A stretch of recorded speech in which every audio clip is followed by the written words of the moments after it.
3 মাসের জন্য বন্ধ হলো জঙ্গল সাফারি। ভিডিও তুলতে গিয়ে প্রাণে বাঁচলেন অতি উৎসাহী পর্যটক।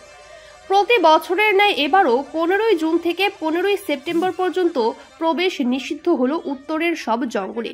কারণ এই সময়টি বন্য প্রাণীদের জন্য প্রজননের সময়। আর ঠিক সেই সময়ে হাতির ভিডিও তুলতে গিয়ে প্রাণে বাঁচলেন এক পর্যটক।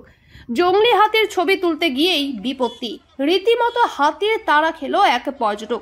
বারবার বন দফতরের পক্ষ থেকে জঙ্গলি হাতিদের সামনে যেতে এবং ছবি তুলতে নিষেধ করা হলেও কিছু মানুষ তা কোনোভাবেই কানে তুলছিলেন না।